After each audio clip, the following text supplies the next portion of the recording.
tous et je suis ravie de vous retrouver pour une nouvelle émission Ostavi dédiée aux femmes pendant ce mois de mars. Et aujourd'hui, eh bien, je suis ravie d'accueillir le docteur Cornelia Gauthier. Bonjour Cornelia. Bonjour Nathalie. Je suis ravie de te retrouver parce que j'étais déjà interviewée sur ton précédent C'est vrai. ouvrage Comment les synchronicités ont changé ma vie. Mais Oui. aujourd'hui, eh bien, on est là pour parler de ton nouveau livre. Je le montre à l'écran. Décodons l'origine de nos maladies pour mieux guérir aux éditions Guy Trédaniel. Donc, Oui. pour les personnes qui ne te connaissent pas, je vais te présenter, puis tu verras si tu as des choses à rajouter. Donc, tu es médecin et psychosomaticienne. Tu as développé la méthode de traitement psychocorporel, la thérapie émotionnelle, qui intègre eh bien, vraiment ta pratique aussi de la médecine. Tu as également créé des formations en ligne. Tu enseignes tes méthodes à des thérapeutes durant des stages aussi en résidentiel. Est-ce que tu Oui. verrais autre chose pour te présenter? Euh, non, je dirais que j'ai pratiqué d'abord de la médecine tout à fait traditionnelle que j'ai apprise donc à l'université. Je me suis très vite rendu compte que c'était pas efficace parce que la médecine traditionnelle euh, s'intéresse aux symptômes qu'elle veut faire disparaître. Donc, c'est donc une approche symptomatique. Et puis, je me suis rendu compte que chaque fois que je donnais un anti quelque chose, parce que les médecines, justement, sont antidouleurs, anti-inflammatoires, antidépresseurs, anti-hypertenseurs, enfin, c'est toujours ça, c'est la médecine symptomatique, eh bien, 3 semaines après, les gens revenaient avec un autre symptôme. Donc, je donnais un autre anti, et puis encore un autre anti, puis pour finir, on avait les effets secondaires des uns avec les autres. Enfin, je me suis très vite rendu compte que c'était pas efficace, hein. Et puis, donc, c'est là que j'ai changé, que je suis devenue psychosomaticienne. Il faut savoir que juste à ce moment-là a commencé la formation de psychosomatique. Euh, C'était très nouveau et c'était juste avant les années 2000. Et je me suis empressée de faire euh, cette formation, mais en fait, j'ai à peu près rien appris. Alors là, il y a quelqu'un qui m'envoie un WhatsApp, j'essaie de voir si je peux couper. Ah ouais, c'est parti. Et puis, donc, moi, j'ai commencé à interroger les gens et j'ai vu qu'ils avaient tous des problématiques émotionnelles. Alors, je me suis dit, alors, c'est peut-être les émotions. Voilà, c'est un peu comme ça que je suis entrée là-dedans. Donc, il fallait prendre plus de temps aussi, hein, que de juste faire une prescription. Mais j'ai fait ça avec plaisir parce que je m'intéresse beaucoup à l'humain, donc c'était un plaisir. Mais pendant cette formation où j'ai à peu près rien appris, qui a quand même duré 2 ans, il a fallu faire énormément d'heures de présence à des stages et des trucs. Il y a eu un stage qui m'a mais vraiment marqué. C'était un stage sur les abus sexuels. Alors, il faut savoir que les abus sexuels, ce n'est jamais enseigné. Donc, à l'université, en fait, c'est un non-sujet, ça n'existe carrément pas. D'accord? Et comme la plupart des gens arrivent chez les médecins, bah, le diagnostic n'est jamais posé. Alors, j'avais jamais entendu parler d'un abus sexuel, enfin oui, dans des faits divers, mais très rarement. Surtout à l'époque, personne n'en parlait jamais. Donc, C'est tabou, effectivement. alors, j'ai dit, bon, bah, ok, la dame qui avait passé sa vie dans des foyers avec des jeunes filles violées, elle nous a expliqué que 3 enfants sur 10, donc c'est à peu près 3 filles sur 10 et un garçon sur 10 quand même, euh, subissent au moins une fois un abus sexuel, et puis alors plein souvent. Alors là, je dois dire que les chaussettes m'en sont tombées parce que j'ai eu un choc émotionnel et j'ai eu un choc professionnel, les deux en même temps. Parce que je me suis dit, mais c'est pas possible. Mais dans quel monde vit-on? Et comment ça se fait que je suis pas au courant? Et comment... Enfin voilà, ça a commencé comme ça, psychosomatique. Et puis, le lendemain, donc ça c'était samedi, dimanche.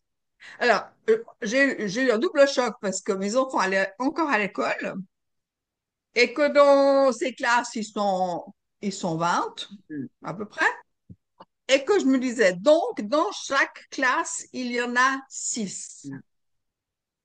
Et j'ai dit, je sais pas qui c'est. Et après, j'avais à peu près mes 2000 patients. Et je disais, mais je sais pas qui c'est. Une seule m'avait une fois raconté un viol sordide, et puis j'avais compati, puis c'est tout ce que j'ai su faire. Et je me suis dit, mais attends, alors, soit la dame, là, elle raconte n'importe quoi, soit je suis complètement à côté du sujet. Mais comme la dame, c'était quand même sa vie professionnelle, c'est plutôt elle qui devait avoir raison. Alors, le lundi, j'ai posé des questions très précises aux gens qui n'allaient pas. Je dis, est-ce que vous avez subi des abus? Et là, ils étaient tous là. Ouais. Ils ont tous dit oui.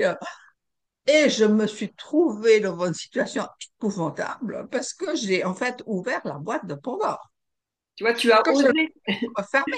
ouais, tu as Je ne osé savais poser pas comment la question. faire parce qu'ils étaient tous là. Et il y en avait qui disaient, chaque fois que je suis venue, je en parlais, je n'osais pas. C'est l'omerta, hein, c'est la loi du silence. Et comme la plupart de ces abus sexuels sont dans la famille, donc c'est de l'inceste, on peut encore moins Mm. dénoncer, encore moins. Et que le parent, si c'est le parent qui devrait être protecteur, est l'agresseur, donc ça devient très très compliqué et l'enfant, il peut juste que subir. Il va peut-être finir par l'intégrer comme étant une mauvaise normalité, ou alors il fait des blackouts, il se déconnecte le temps que ça se passe, et puis après, il y a souvent un délai, plusieurs années, et puis tout à coup, un jour, ça remonte, parce que voilà, c'était pas oublié, c'était juste mis de côté. Et je savais plus que faire, parce que là, moi, je me suis dit, mais attends, ces personnes, il faut maintenant les aider, hein. On a ouvert la boîte, on peut pas la refermer, on peut pas dire, ah bon, ben écoutez, je suis désolée, non, maintenant, il faut faire quelque chose. Je peux pas les envoyer au psy qui n'en sait rien de plus que moi. De toute façon, j'en avais trop. J'ai compris tout de suite que c'était moi qui allais devoir m'y coller.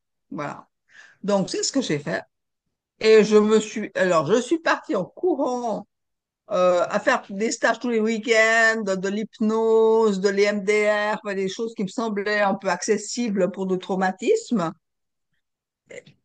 Il y a ma chatte qui essaie de se faire remarquer. Corrie, arrête! Arrête, arrête. Ah, c'est le, voilà, hein, c'est Elle veut participer, elle dit, elle m'écoute pas. Elle a les griffes sur le fauteuil. d'accord. Mm. Voilà. Et puis, donc, je me suis dit, bon, ben, je vais essayer d'appliquer des petits bouts de ce que j'apprends, un peu ci, un peu ça, un peu ci.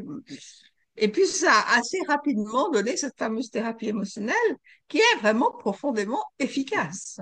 Parce qu'avec cette thérapie émotionnelle, donc, on va vraiment au fond de la personne avec des états de conscience modifiés. Donc, c'est très simple, hein. C'est avec de la visualisation, on y arrive très vite. Et donc, là, bah, moi, je me mets en retrait. Je dis toujours aux gens, c'est pas moi le thérapeute, c'est vous. En l'occurrence, c'est votre inconscient. Donc, moi, je suis juste là pour vous guider parce qu'évidemment, vous savez pas ce qu'il faut faire, mais en fait, on va laisser votre inconscient amener les choses et nous dire où c'est que ça va pas. Et ne cherchez pas une chronologie parce qu'il va faire n'importe comment. Et aujourd'hui, votre inconscient, il pense que c'est mieux de commencer par ça. Bah, un autre jour, il vous amènera ailleurs. Donc, on va suivre. Et là, donc, moi, la psychosomaticienne, évidemment, j'écoute, j'aide à sortir du mental parce que les gens ils partent souvent dans le mental. Alors, quand ils me disent, je pense que, je dis, ah non, non, non, non, on ne pense pas. Pas maintenant. On penserait après. Maintenant, vous sentez quoi? Là, dans le corps, c'est quoi? Ça tire, ça pousse, ça brûle, ça fait quoi, etc. Et on va donc répondre au corps avec une approche psychocorporelle. Donc, ça bouge beaucoup, hein. C'est pas juste une vue de l'esprit. Euh, Si les gens sont en colère, on va vraiment exprimer la colère. S'ils sont tristes, on va laisser pleurer, il faut les consoler. Ouais, mais c'est vraiment le corps qui va libérer la mémoire du corps pour ensuite pouvoir respirer. Et c'est extrêmement efficace parce que là, par exemple, si on se laisse guider par ce qui a besoin d'avoir lieu aujourd'hui, et qu'on veut pas, nous, appliquer des méthodes parce qu'on pense que c'est comme ça qu'il faut faire, parce que là, c'est du mental, alors ça marche pas. Donc, c'est comme si on avait cette situation qui serait comme ça, comme une main, là. On vient, on déprogramme ça, on la reprogramme autrement, tu vois, et -1 plus 1 égale 0. Donc, ça fait la déprogrammation et la reprogrammation psychocorporelle annule, en fait, la charge émotionnelle. Parce que les personnes, ils vont toujours se souvenir du viol avec le grand-père ou je sais pas quoi, enfin, des machins. Mais en fait, ça les touche plus. Ils savent que ça a lieu, ils savent que c'est pas bien. En fait, il n'y a plus la charge émotionnelle. Donc, ils peuvent continuer leur vie. Ils peuvent ne plus y penser. Mais si ça vient, ben, ils disent oui, c'est vrai, ça a eu ça. Mais voilà, ils deviennent neutres. Et on va, en fait, avec cette approche-là, enlever une couche d'oignon après l'autre. Et les gens, quand ils viennent, ils me disent, mais ça va durer combien de temps? Ben, je dis, j'en sais rien. En général, ça dure à peu près 2 ans quand même. Parce que Ah quand oui, ils ont accumulé pendant 40 ou 50 ans des grosses problématiques émotionnelles, ben, on peut pas tout régler en une fois, hein, ça semble logique. Et on se voit en général une fois toutes les 2 semaines. Et comment on sait que la thérapie est terminée? C'est le jour où ils viennent, et puis je dis, vous avez besoin de quoi aujourd'hui? Ils me disent, ben, en fait, j'en sais rien, parce que sur le chemin, je me disais, mais on va travailler de quoi? Mais en fait, tout va bien. Mais j'ai dit, bon, ben voilà, c'est tout fini. va bien. Alors, allez boire un café. Et donc, on a l'information que votre thérapie est terminée. On ne va pas rajouter cette séance, Mm. c'est bon. Voilà. Donc, en fait, c'est ça. Et donc, les gens ont libéré toutes ces mémoires traumatiques. Ils ont appris en attendant à sortir des comportements de victimes, parce que toutes les victimes ont des comportements stéréotypés. Et ils se sont créés les outils, une boîte à outils, dont ils savent se servir, donc ils n'ont plus besoin de moi. Et donc, ils redeviennent indépendants et ils reprennent le contrôle de leur vie. Donc, ça, c'est magnifique. Ouais, c'est Après, bien. moi, je suis triste parce que je les vois plus. Je suis contente parce qu'ils vont bien, quoi. Donc, Et ce qui est bien dans ton livre, tu voilà, mets, c'était hein, un peu ça, le cheminement, hein. ouais, que tu mets vraiment que nos maladies, en fait, ce sont des messagères, en fait. Et c'est Oui, vraiment le côté, les principales causes, eh bien, tout est lié aux émotions. Et c'est à partir de là que tu fais ce travail psychocorporel. Donc, c'est voilà, voilà. intéressant. Et moi, ça me fait vraiment penser à la... La psychothérapie en elle-même ne suffit pas. Alors, déjà, je le dis à titre personnel, moi, j'ai fait 3 psychothérapies. Juste la dernière m'a servi un peu parce que dans la dernière, on a fait de l'EMDR. Mais les 2 autres ne m'ont servi à rien parce que je suis passé mon temps à raconter des histoires atroces. Ouais. Puis quand je sortais, je me sentais plus mal qu'en rentrant. Donc, et j'ai quand même persévéré chaque fois 2 ans. Donc, en fait, non, la psychothérapie elle-même, parce qu'en fait, la psychothérapie, elle s'adresse pas au bon endroit. On va chercher des souvenirs et on les raconte. Donc, quand on raconte, on est dans le mental. Mm. C'est pas là le problème. Le problème, il est dans l'émotion et l'émotion, elle est dans le corps. Mm. C'est pour ça que ça marche pas. Alors, je dis pas que de temps en temps, il faut pas prendre euh, un moment pour analyser ce qui s'est passé, comprendre, mettre des mots sur des mots, hein. Donc, ça se fait aussi quand on fait des thérapies, etc. Il y a des séances où on fait pas de l'émotionnel, on fait plutôt des bilans, des synthèses, de dire oui, mais là, vous avez compris, il s'est passé ça, ça, ça, ça, ça, donc ça veut dire que ça. Donc, on synthétise. Ouais. Mais, mais juste ça, ça sert à rien. Parce que l'histoire de comprendre et de croire qu'après ça ira mieux, c'est une illusion. Si je prends un exemple, si vous êtes en panne sur l'autoroute parce que vous n'avez pas d'essence dans votre voiture, Vous dites, ah, mais il n'y a pas d'essence. Ben, elle va pas repartir pour autant. Faut Ah, mettre de l'essence. il Ouais. y a l'action. Donc, en fait, la compréhension, elle est nécessaire pour le mental, pour pouvoir classer les choses, les analyser, les mettre de l'ordre, s'organiser. Enfin, c'est ça qu'il sait faire, le mental. Mais en fait, il répare pas. En plus, le mental, il est toujours branché négatif. Donc, il peut pas être réparateur. Il dit toujours, ah, il nous fait les pires des scénarios. C'est normal parce que le mental est un système de survie et donc il fonctionne sur le système de survie, c'est toujours négatif. Pour nous éviter, donc voilà. Mais ça peut pas nous réparer donc. C'est très important, j'espère que ça sort un peu dans le bouquin, que c'est surtout au niveau des émotions qu'il Ouais. va falloir aller travailler, parce que ce sont les causes. Et il y a un endroit dans le livre, je sais plus où je dis, la maladie n'est pas une cause, c'est un résultat. Mm, tout à fait. Mais je confirme hein, que tu as bien transmis le message dans ton livre, que c'était vraiment d'aller chercher, c'est par les émotions qu'on peut justement aller traiter la cause en fait. Et ça, pour moi, ça rejoint aussi la médecine chinoise où on va chercher justement la cause et on passe par le corps grâce, vous voyez, toi, au massage, mais aussi avec ce psychocorporel en posant les bonnes questions. Et comme tu l'as dit hein, au début, c'est de ce temps d'écoute au début, de poser les questions. Le médecin qui n'a pas toujours le temps, mais toi, tu avais bien compris en osant poser la question déjà, est-ce que vous avez des abus? Eh bien, les personnes répondaient, alors que si tu poses pas les bonnes questions au bon moment, eh bien, on peut passer vraiment à côté. Et il y a ce côté d'échange et de partage, comme tu le disais, qui au début, pour après aller faire ce travail en passant bien par le corps. Et je suis entièrement d'accord avec toi. Est-ce que maintenant, J'aimerais quand même juste rajouter une petite nuance, hein, parce qu'il faut toujours faire très attention avec le tout ou rien. Donc, il y a quand même un moment, moi je dis que la majorité de nos maladies sont dues à des causes émotionnelles inconnues ou non traitées ou négligées ou banalisées ou oubliées. Mais il y a quand même quelques causes non émotionnelles, hein. Donc, il faut quand même faire attention de mettre l'église au milieu du village parce que je suis pas un ayatollah de l'émotion. Hein. Je veux dire, oui, nous sommes des êtres émotionnels. Oui, nous avons des gros problèmes émotionnels sur cette planète dus à la violence éducative essentiellement, après dû aux abus sexuels aussi. Et nous abîmons malheureusement nos enfants depuis le berceau. Et puis après, nous sommes très étonnés qu'ils vont pas comme il faut. mm, Mais vraiment, c'est tout le temps. C'est tout le temps. J'écoute des émissions de grande écoute. Quelqu'un a voulu se suicider. On parle autour de ce suicide. Mais alors, pourquoi? Ouais, mais parce que j'étais triste de ceci, cela. Non, mais qu'est-ce qu'il y a eu avant? mm, Et jamais personne ne pose la question avant, mm, la avant. cause.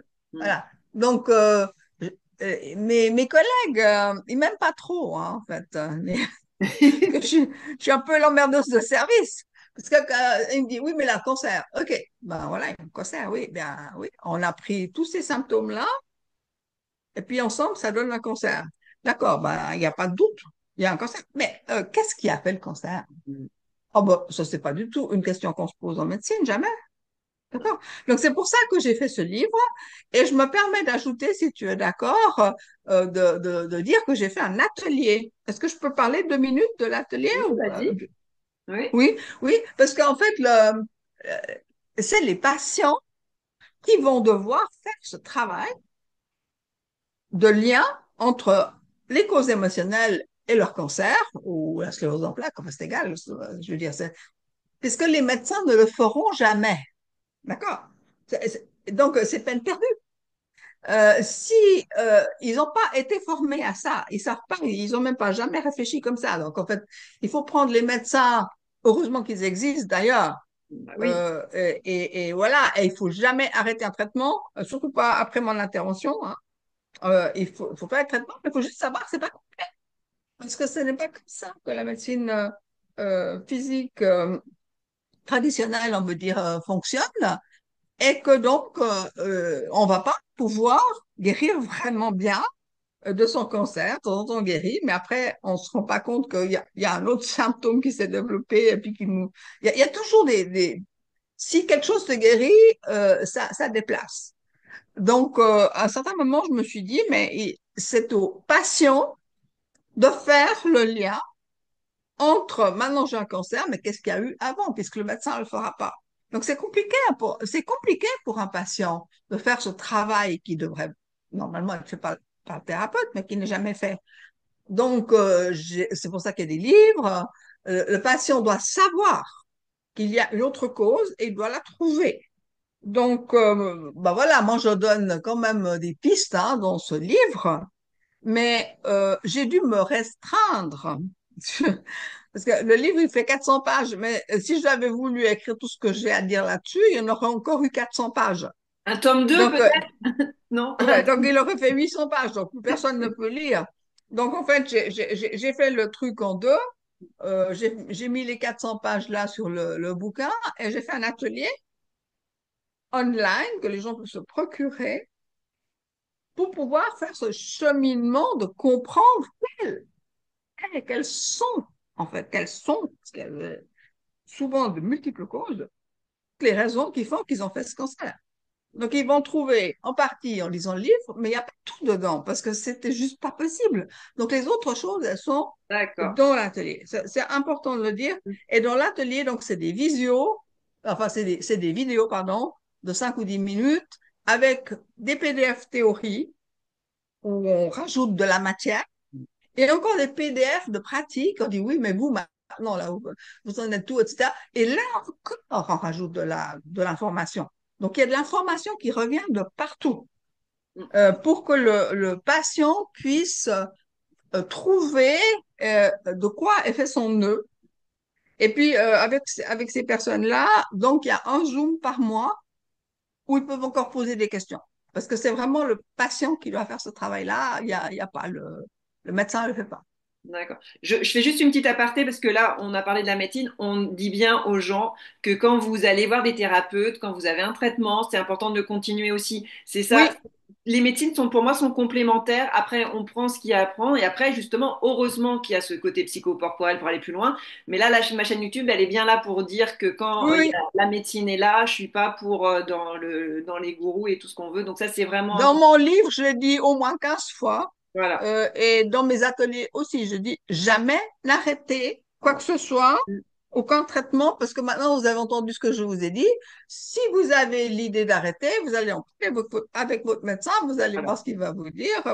Mais jamais, jamais, jamais on arrête On un est d'accord. traitement Ouais. juste parce qu'on se dit, ah oui, je suis pas au bon endroit.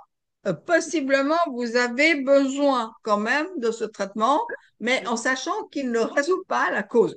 J'aimerais donner encore un autre exemple extrêmement pratique. Euh, si vous avez marché sur une punaise, ça fait mal, hein? Après, il faudrait peut-être l'enlever. Parce que si vous enlevez pas la punaise, ça va faire de l'inflammation. À la fin, ça va faire de l'infection et ça pourrait même juste faire la gangrène. Donc, c'est inutile de vouloir traiter l'inflammation avec des anti-inflammatoires, et l'infection avec des antibiotiques, si on n'a pas enlevé la punaise. Mm. Et autant là, ça nous semble très clair, mais émotionnellement, c'est pas clair du tout. Donc, les problématiques émotionnelles non résolues, et Dieu sait s'il y en a beaucoup, et Dieu sait si elles sont graves, sont l'équivalent d'une punaise. Et on peut pas juste les enlever comme ça en disant, ah oui, c'est vrai, j'étais violée quand j'avais 14 ans. Ah ben ça part pas du tout. Il va falloir aller vraiment dans la mémoire du corps, ça va prendre au moins 1 heure de thérapie, et puis encore, il faut être accompagné. Enfin, je veux dire, c'est pas un petit truc. Mais Ouais. tant qu'on n'a pas résolu cette cause, il y aura toujours les symptômes. C'est logique, hein? La maladie est un résultat. Et merci parce que cet exemple est vraiment très pratique de la punaise. Je pense que ça va vraiment parler à tout le monde et ça donne vraiment comme quoi bah faut aller vraiment chercher la cause et déjà enlever la punaise pour justement bah après mettre tout en place. Et c'est vrai que c'est parlant parce qu'au niveau des émotions, souvent bah on met par-dessus, on va mettre des pansements, les comme disais tout à l'heure, les anti partout, mais on va pas chercher la cause. Donc Oui, parce qu'en fait, ce que je vois, moi, c'est que les gens qui en ont marre de faire la traditionnelle médecine avec des poudres, des gélules, des machins qui leur font des effets secondaires, ils vont voir les gens qui font de la médecine complémentaire, d'accord? Qui leur donnent de la naturopathie et ça. Mais la démarche est la même. Je veux une petite herbe, un petit machin pour calmer mon machin, mais ça n'a toujours pas résolu. Euh, c'est le même Non. problème. On apporte des causes, des approches moins toxiques, heureusement, mais en fait, tant qu'on n'a pas compris par exemple, j'aimerais reprendre les abus sexuels parce qu'ils sont légion, hein, légion. On n'a pas compris que je suis malade parce que j'ai subi un abus sexuel. Je peux prendre toutes les huiles essentielles que je veux et toutes les homéopathies que je veux. Ça marche parce que le problème, c'est abus sexuel. Et bon, moi, j'ai quand même ma vie professionnelle a été changée grâce au professeur Ghislain Levreud, à qui j'ai d'ailleurs dédié le livre, hein, euh, qui qui était un chirurgien colorectal, professeur d'université, hein. Je ne sais pas où il trouvait le temps de parler avec ses patients, parce que quand on arrive en chirurgie colorectale, c'est pour aller enlever des cancers, des gros trucs, hein. Je veux dire, on ne va pas là parce qu'on a un petit peu mal au ventre. Le chirurgien, c'est celui qui coupe. Mm. Donc, il y a des trucs à couper. Et lui, je sais pas, c'était un homme spécial, très, très, très, très humain et qui a écrit ce que les maux de ventre racontent de notre passé. Et moi, j'ai lu ce bouquin juste au bon moment. Juste quand j'ai commencé justement à lancer ma pratique privée, que je voyais que ça marchait pas mes trucs, que j'étais en train de faire ma formation psychosomatique et que je voyais qu'il y avait ces problèmes d'abus et je tombe sur ce bouquin, je sais pas, c'était une jolie synchronicité. À l'époque, je savais pas mettre ce terme là-dessus, mais bon, c'était synchronistique et ça a changé ma vie. Parce que ce professionnel, parce que ce monsieur, avant d'aller utiliser son bistouri, il posait des questions. Et lui, notamment, il a écrit clairement dans son bouquin, plus de 50% des gens qui ont un syndrome du côlon spastique ont subi des abus sexuels. 50%. Moi, je pense que c'est même plus, hein, juste pour dire, mais bon, j'ai pas le temps de faire des chiffres, machin, mais c'est tellement fréquent. Les 3 enfants sur 10, à mon avis, sont beaucoup plus nombreux que ça, parce que ça, c'est des chiffres qu'on nous disait dans les années 2000 que personne n'en parlait. Maintenant que tout le monde en parle, moi je pense que c'est beaucoup, beaucoup, beaucoup plus. D'ailleurs, c'était intéressant l'autre jour dans la formation que j'étais en train de donner, on était 5. J'ai dit, bon, alors qui a subi un abus sexuel? Eh ben, les 5. Donc c'était vite vu, hein? C'était pas juste une, c'était les 5.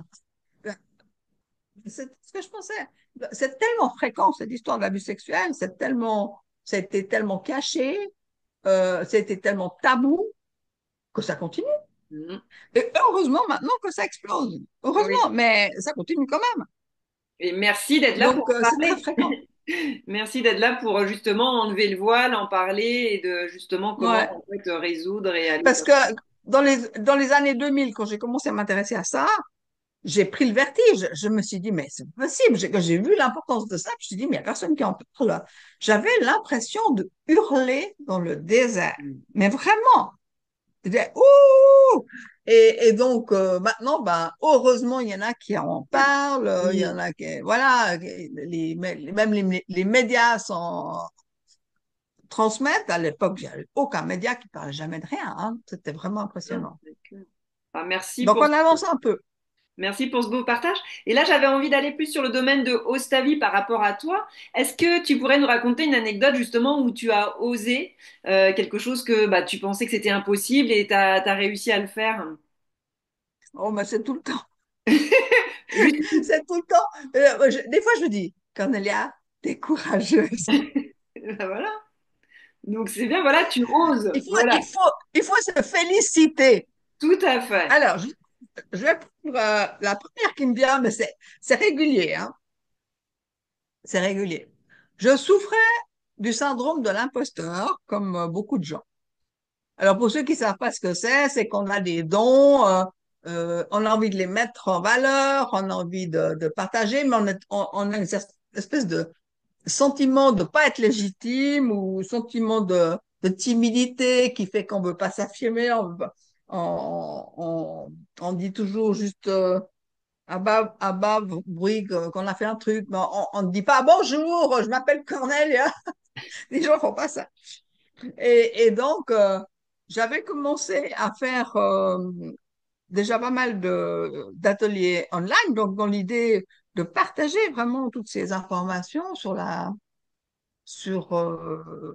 santé, mais aussi bah, les synchronicités par exemple, mais aussi la violence éducative. Enfin, il y a plein de choses. Et j'avais fait des super programmes, mais en fait, j'arrivais pas du tout à les vendre. Et ça sert à rien d'avoir des super programmes dans un ordinateur. En plus, ça m'a coûté des dizaines de milliers d'euros pour les faire faire. Donc, à un certain moment, il y a besoin, il y a besoin que ça se vende. Ne serait-ce que pour que les gens soient au courant. Et j'avais cette espèce de timidité. Et donc, c'était difficile à identifier parce que ouais, bon, je suis médecin, mais je crie pas sur les toits non plus, mais enfin bon. Et puis, je suis allée faire, il y a 2 ou 3 ans, je suis allée faire un stage de développement personnel pour essayer de voir. J'arrive pas à percer avec, enfin, j'arrivais, parce que c'est au passé, j'arrivais pas à percer avec ces programmes. Et puis, il y avait, je sais pas, 12 13 personnes. Et puis, à la fin, ils m'ont dit, mais Cornelia, tu parles toujours que de tes programmes. Mais j'ai dit, ben oui, mais tu parles pas de toi. Mais moi, je suis pas importante. Je vous parle des programmes. Il dit, comment t'es pas importante? Je dis, mais moi, on s'en fout. Moi, ce qui est important, c'est le programme. Il dit, non, mais toi, on s'en fout pas. Si tu n'existes pas, il n'y a pas de programme. Je dis, ouais, mais ben, d'accord, mais c'est quand même le programme. Enfin, j'en ai pour quand même 48 heures à me battre sur ce truc. J'arrivais pas. Hmm. Je me disais, mais le programme, il existe.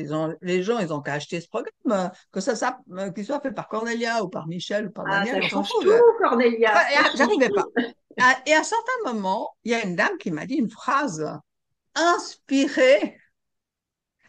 Elle me dit comme ça, Cornelia, si tu mets ta source au fond de l'océan, jamais personne ne la verra. Mais ça m'a fait un effet, mais ça fait, j'ai dit, mais oui, mais c'est ce que je fais. Je suis Ça, toujours en train de mettre mes sources au fond de l'océan, personne ne les voit. Et, et j'ai dit, bon, ben alors merci à je sais pas qui, merci à la dame. Et là, j'ai vraiment eu un choc professionnel. J'ai dit, mais en fait, ouais, je comprends.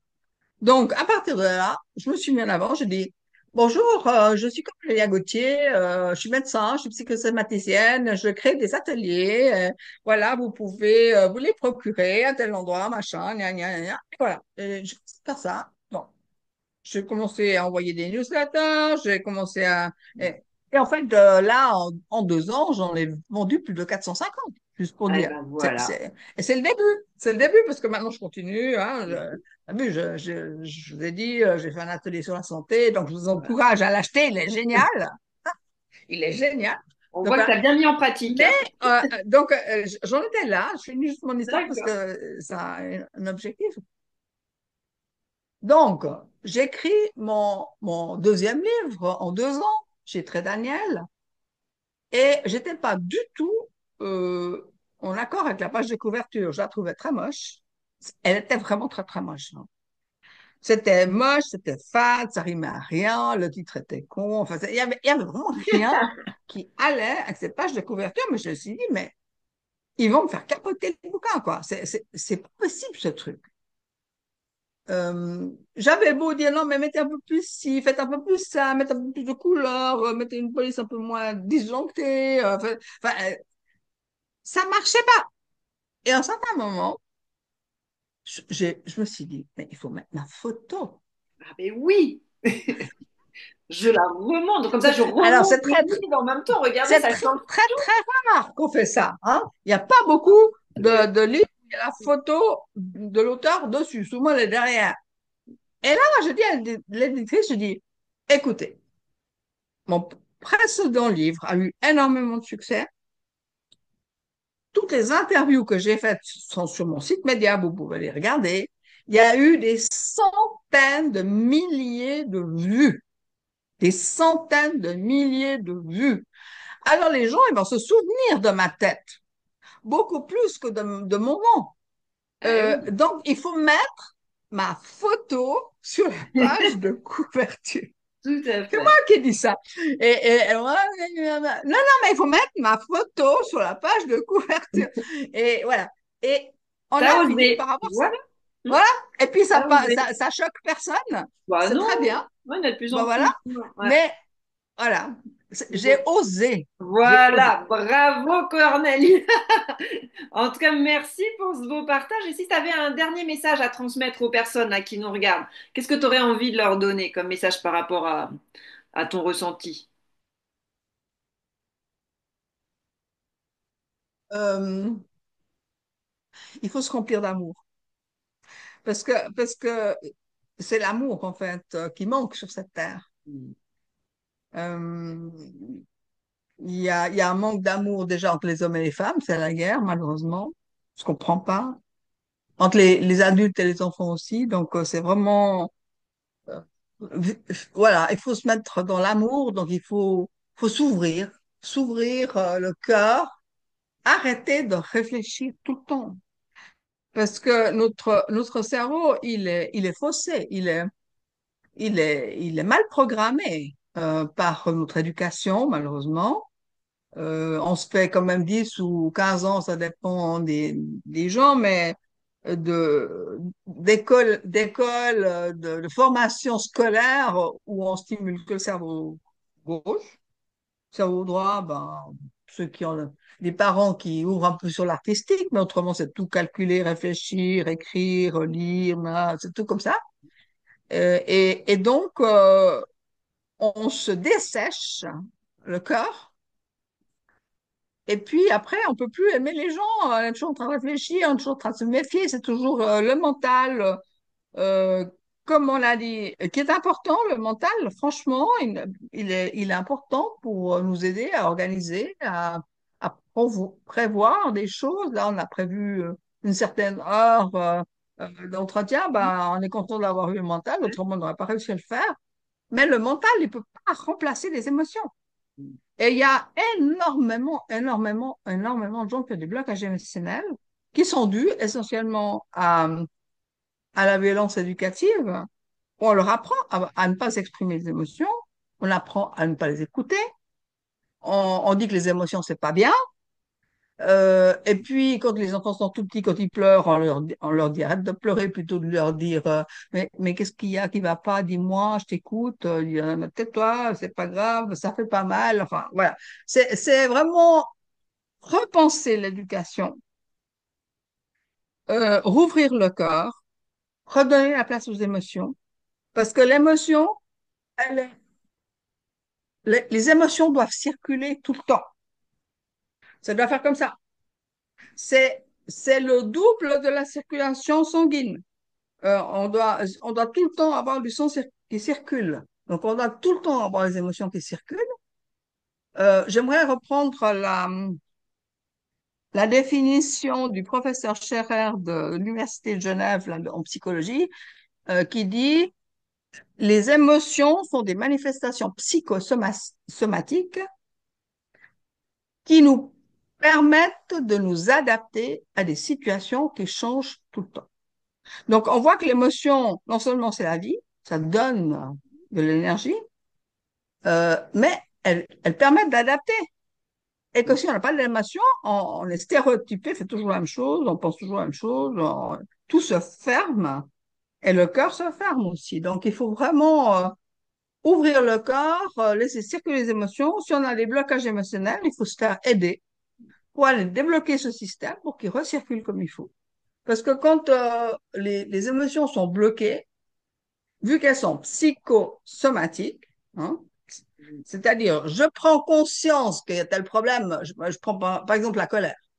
Je prends conscience qu'il y a tel truc qui est injuste, donc voilà, prise de conscience, c'est les psy, mais c'est immédiatement le corps qui ressent l'envie de casser la gueule à l'autre ou qui a le nœud au ventre. Enfin, c'est le corps qui va exprimer.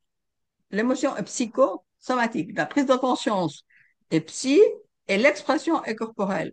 Donc, si on bloque le truc et tout le temps, ben, ça se bloque là. Hein. Et on a quoi comme effet après? Ben, on a trop d'énergie dans la tête. Ça tourne tout le temps.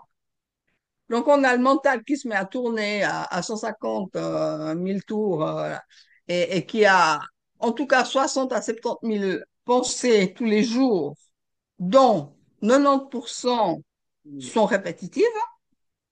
Ça sert à rien, ça fatigue, ça épuise. Tout le monde a envie d'appuyer sur off et puis on ne sait pas comment il faut faire. Donc là, il y a trop d'énergie, ça tourne, ça vient. Et puis là, dans le corps, il n'y a plus assez d'énergie, donc les gens sont fatigués pour rien. Euh, ils, euh, ils commencent à avoir des douleurs, ils commencent à avoir toutes sortes de symptômes, et ils finissent par tomber malades puisqu'il n'y a pas assez d'énergie dans le corps. Donc, retrouvez vos émotions. Après, j'explique aussi juste encore peut-être ce dernier principe. Après, il faut vous plonger dans le livre parce que c'est trop long à expliquer là, mais on a quand même 5 émotions primaires qui font partie de ce qu'on appelle l'inné. Hein, quand on parle de l'inné, de l'acquis, il y a 5 émotions primaires qui sont des émotions de survie. Il y a la joie, qui est la bonne émotion, puis après, il y a la peur, la tristesse, la colère la, euh, et le dégoût. Ce sont des émotions innées, donc on ne peut pas les empêcher de se produire. Donc, vu qu'elles font partie du système de survie, avec la douleur qui fait partie du système de survie et avec le mental qui fait partie du système de survie. Donc, on a tout ce système-là, mais les émotions en font partie. Donc, si on bloque les émotions, ben, il n'y a rien qui va plus. Et donc, après, on va avoir les émotions qui vont fermenter, pour ne pas avoir été exprimées, ça va faire des émotions secondaires pour celles qui sont pas sympas, qui vont donner de la violence, de la haine, une sorte d'horreur d'émotions. Et c'est là qu'on se dit que les émotions, c'est pas bien, mais ça aussi, c'est de nouveau un résultat. D'accord? Parce que si on avait pu exprimer tout de suite l'émotion comme elle est, ben, on serait pas dans cet état-là. Une émotion, elle dure quelques secondes à une minute. Si ça dure plus longtemps, ça devient un état. Et donc, par exemple, l'émotion colère, elle est faite pour se défendre. Donc, tu m'agresses, je te casse la gueule, et puis c'est bon. Et puis, puis je pars, et puis voilà. Et c'est une défensive. La peur, elle est aussi là pour... Sécurité. j'ai peur parce que il faut pas que j'appuie sur ce truc-là, où je me retire parce qu'il y a une voiture qui a failli m'écraser. Mais après, c'est bon. C'est court.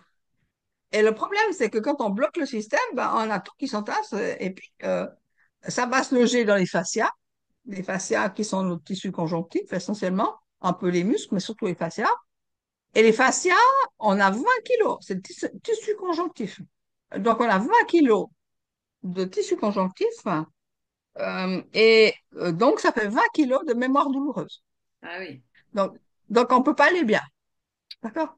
Donc retrouvez vos émotions. Si vous n'arrivez pas tout seul, euh, trouver des thérapeutes qui font des approches psychocorporelles, parce que comme je dis, la psychothérapie suffit pas. Il y a une méthode qui est très très efficace que je décris dans mon deuxième livre qui s'appelle Victime, non merci. Ce livre est épuisé en papier, mais il est en PDF sur un de mes sites et vous pouvez le télécharger pour faire de l'écriture thérapeutique. Vider, euh, sans rien censurer toutes ces émotions en écrivant des lettres à des gens qui nous ont fait du mal, des lettres qu'on, évidemment, on n'enverra jamais parce que c'est juste encore pire, mais Ouais. c'est vomir, d'accord? Et ça fait beaucoup de bien. Et lire à haute voix, enfin, il y a toute la méthode décrite là. Donc, libérez-vous des émotions qui sont bloquées, retournez vers le corps. Et pour ça, prenez des animaux de compagnie, des chats, des chiens qui ont l'amour inconditionnel, hein, qui vous font pas des trucs tordus, et allez marcher dans la nature. Voilà, Voilà. Bah, merci beaucoup Cornelia pour ce beau partage. On sent que tu as plein de choses à dire, mais voyez, vous allez lire le livre et puis vous allez sur les différents sites de Cornelia et vous aurez toutes les informations. En tout cas, merci. Voilà. Et puis, ben, on Merci continue. à toi. Bah ouais, merci à toi Cornelia. Et puis bah, je continue l'aventure de ce mois de mars justement sur dédié aux femmes pour justement oser Ouais. dans la vie. Et donc merci hein, pour ton partage. Mhm. Et puis bah, je te souhaite bonne route pour la suite. Et moi je vous dis à Oui, très toi bientôt aussi. pour une prochaine visite. Allez, bye bye. Merci, Bye au revoir bye. Cornelia.